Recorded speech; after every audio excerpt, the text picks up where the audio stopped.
Shavua Tov, everyone.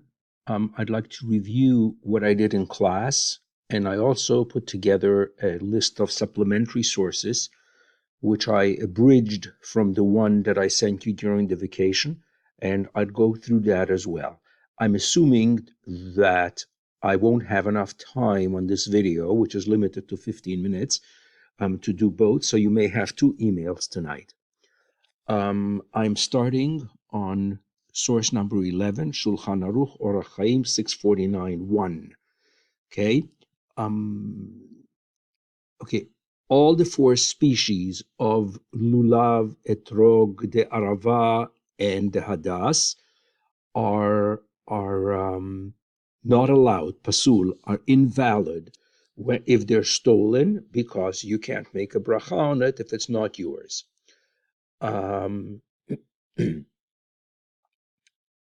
We did already the lulav hagazul, if a lulav is stolen. So here, the Gemara adds something, that if the lulav is trimmed without assisting the performance of the mitzvah, such a lulav which was trimmed, it is kosher, since it was acquired by the change. The act of change changes it, and therefore that's not the one that was stolen, it's different from the one.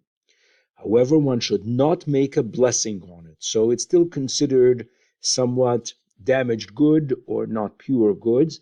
And some say that a stolen lulav is only invalid for the person who took it, but it's kosher for somebody else. Once again, I feel that halakha seems to be taking a position of trying to allow that which is forbidden for a charitable act. We move to source number 12. There was an incident with Rabbi Eliezer, who came into the synagogue, and there was short one for a minyan. They didn't have enough for a quorum, and he came with his slave or with his servant, and he liberated his Canaanite servant so that he could count to the minyan. Namely, a servant is not obligated to prayer, because his master is not God, his master is somebody else. So he liberates his servant, and now he's obligated to pray. So how did this happen? Didn't Rav Yehuda say that anyone who frees a Canaanite slave violates a positive mitzvah, that they should serve you? So if it is now a violated mitzvah, that means that he is completing the minyan, a mitzvah, by violating another mitzvah. It's called mitzvah haba'a b'dei aveira. This is a mitzvah that we come to through doing a prohibited act. But the Gemara answers, but for this mitzvah it is different, because it's for the sake of a mitzvah. It's not just doing it. So the Gemara said it's a mitzvah that comes through a transgression, mitzvah haba be'avera. So the Gemara says, mitzvah de rabim shani, this is not like any other case. This is an avera. He liberates a servant to serve the community, rabim, a mitzvah for the many. So therefore the Gemara finds an out in order to allow this mitzvah to take place. I'm moving to the next section.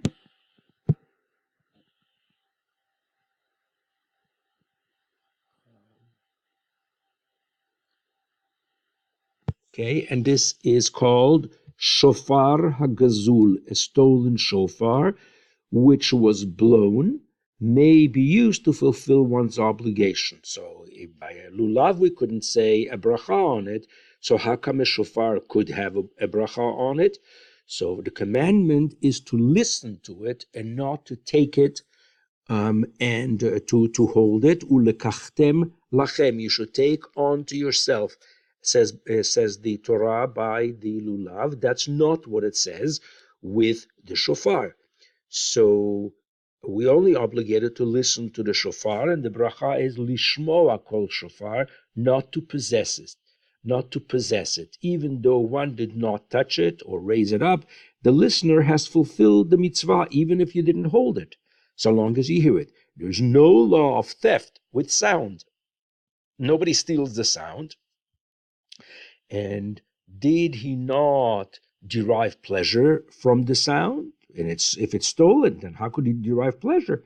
So the Gemara answered, the commandments are not given for pleasure.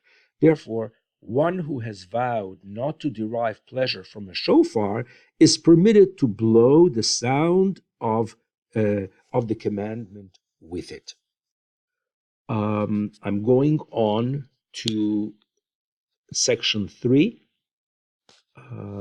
Right, this is the last section we did, namely, on the peak moments of the high holidays, we say tzedakah and shuvah and prayer for the high during the high holidays is a great act of repentance. So how does one perform repentance if you're not able to do anything with your theft, for violating the prohibition of theft? What should one do with the money? What are the parameters around accepting it? First, Tosefta, additional Mishnayot, external Mishnayot. The Mishnah says it's very hard for a tax collector to repent. Why? Because he doesn't know who he took money from. So how could he possibly make good? How could he possibly return it? So the Mishnah says you could give it to public works. Tzarchei Rabim. You have to give it to public works. Shulchan Aruch. It is very hard for a shepherd and a tax collector to repent, since they stole from the public and they don't know to whom to return their theft. Therefore, they should use the money for public works, such as a cistern, a canal, or caves, etc. This is not dissimilar from our case, where the Elmans, or Mr. Elman, is contributing his funds to the student organization, Public Works, to to fight climate change. It's not exactly the same, because this is community use, and here the Mishnah actually specifies cisterns, canals, caves, and you would have to make a case that that was relevant at that time, and what they're doing with climate change is relevant in our time. Now we go to our favorite guy, Rab Moshe Feinstein, who speaks again, because he is written so widely on so many different subjects. So the question is that he receives a letter from a person who wants to return the funds. And here, you wanted to know how to fulfill the mitzvah of returning stolen goods. You asked about someone who stole from a charity.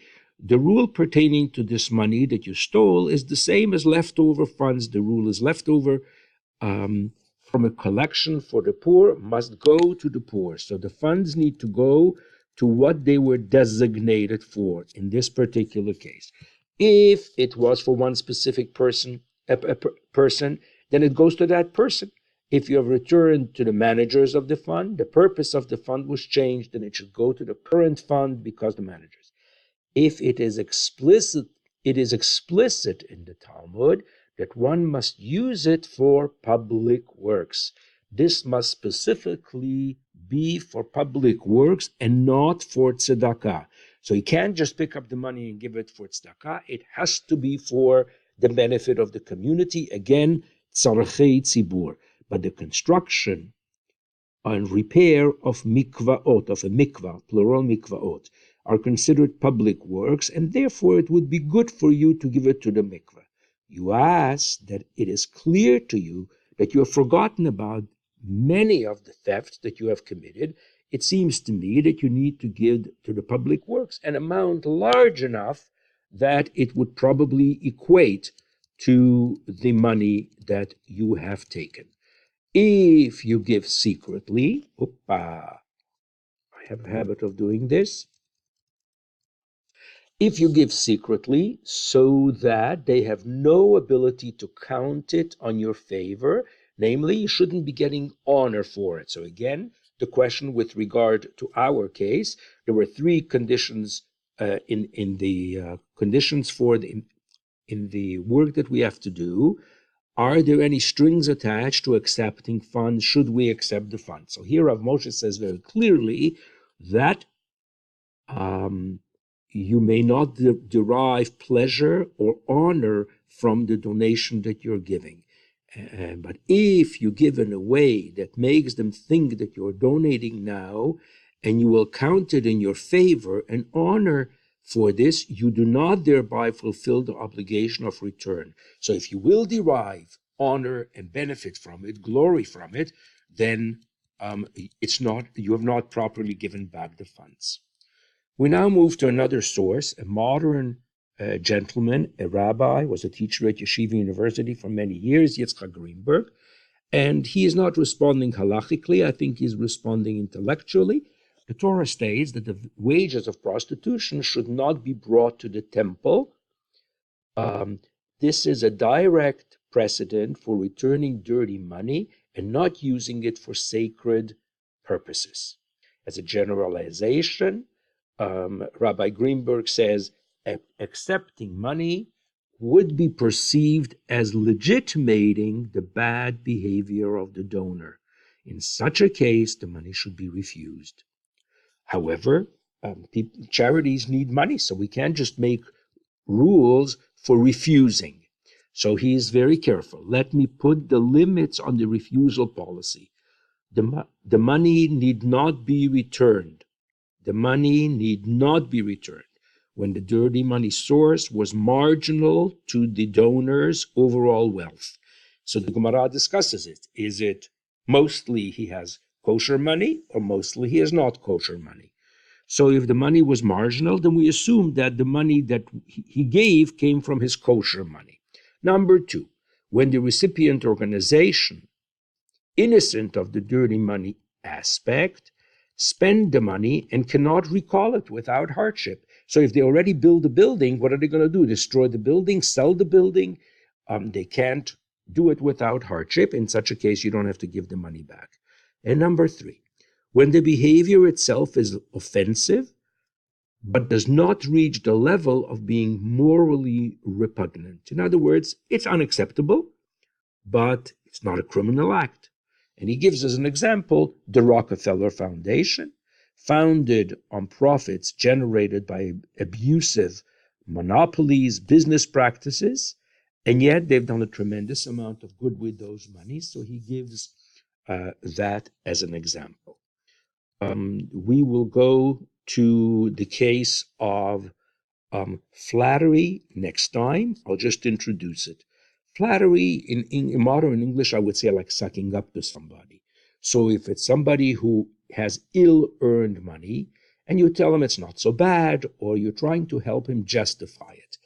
I think the idea of flattery here has with it a connotation of, one second, I'm missing a word in English, misleading. You're misleading somebody who has done it wrong as if to say that it is justified. So there'll be a whole list of things here called chanupah in Hebrew, prohibition of flattery, and I will continue on the second video so that my time doesn't expire. Thank you.